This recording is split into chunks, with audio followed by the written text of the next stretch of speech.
What up, everybody? It's BBK Dragoon here with a Roadhog Rampage. Yeah, this has got to be one of the cleanest, fastest games of Overwatch I think that I've had. No deaths, playing with EposVox and Ditty. Epos is running Zenyatta, Ditty is running McCree. I opted for the tank role here. My favorite tank and one of my favorite heroes in this game is Roadhog. If you're a new player, I think Roadhog, from a PC perspective, is one of the best beginner characters you can pick up because he has a lot of utility, he's tanky, he has a self-heal, the hook, like the skill shot itself, doesn't require insane accuracy, so you should be able to land about 50 or 60% of your hooks if you're a fresh player, and then working that up towards more like a 70% hook rate later. He's a really good champ, I think, for starting out players, whereas people who tend to pick up Tracer or Zenyatta off the bat, I find them to be much more difficult champions, especially like the Genjis. You either have a guy who really knows how to play Genji, or you have a guy who's continually running back to the spawn because he's dying over and over again. Each of the champions does have their own skill curve, and I think some are easier than others, but people like Junkrat, if you've got somebody who's a very strong player, Junkrat becomes extremely good, like a high skill to reward ratio for a player who knows how to aim those bouncing shots. Okay, so Overwatch, the way I describe this to players who don't have the game or players who are fresh to the game, like a summer blockbuster. That's the way I view Overwatch. It does one thing and it does it really, really well. It does Overwatch multiplayer, Payload, and the attack defend. That is what it does well, and right now, it's so crafted and tightly woven that you can repeat this experience over and over again, and it's just a ton of fun. So many dynamic things happening. But unless there's a big content stream coming over the summer, which I'm sure there will be, we know ranks are inbound, we know that heroes are free for everybody who owns the game moving forward, which is cool. But I'm hoping to see some more game modes and some more maps in the next month or two, because otherwise this will probably be a 2-month game for me. Don't get me wrong, I like Overwatch. It's really, really fun.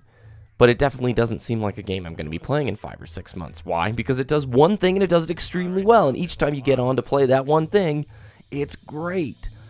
But it's not a very deep experience. And especially if you're a console player who spent $60 on the game, because that's the only version they were selling was the Origins Edition for console, I would be a little hesitant at that price point. I think at $40, Overwatch is a great deal. That's fine. Perfect.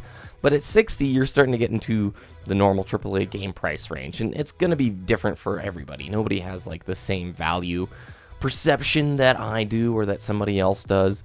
I came into Overwatch playing it a bunch before, actually purchasing the game, and I think a lot of people did too, so they sort of knew, all right, I'm dropping $60, but this is a really polished, tight multiplayer, and you're going to get long-term Blizzard support.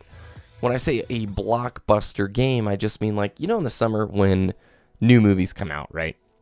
And it's that season where Avengers or Transformers or Jurassic World, you've got movies that are just purely built for tentpole pictures. Everybody can go see it and get something from it and enjoy it to a certain degree. That's what the summer blockbuster is. It's not niche. Anybody can hop in and really like it. I think the same is true with Overwatch. There's a lot of people who wouldn't probably be interested in FPS who are giving this a go. Why? Because it's a Blizzard game. It's got great artwork, great characters, great personality.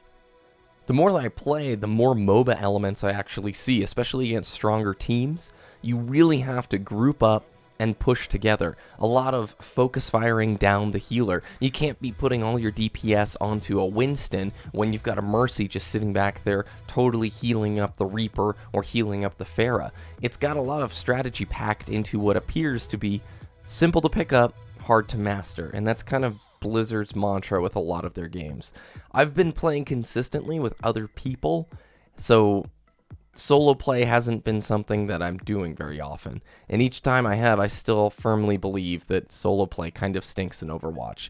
They do a good job in the matchmaking of putting you together with other solo players. For those of you who don't know, there is big party matchmaking, so if you are searching as a team, you will find other people who are also searching in groups. Vice versa, if you're searching solo, the game will try its best to put you against other solo players.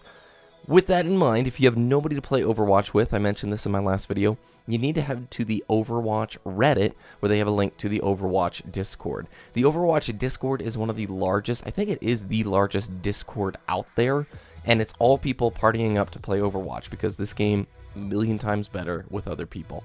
And with that, we have our 23-0 Roadhog Rampage. Let me know in the comments below, is Overwatch a game for the long haul for you? Is this something you're going to be playing 6-8 months from now? Or is this kind of a summer thing, more like what I believe? Or, you know, next 2-3 months going to be a blast. Thanks everybody for watching. Have a great day, and we'll see you next time. I really hope I got it. Yeah. Yeah, baby. It's Look at this. Look at this flank I got. nice. Took in the time for the elevator. Oh my god. Oh, it almost could have been a quad too if Toby was around the corner. Good hiding, dude.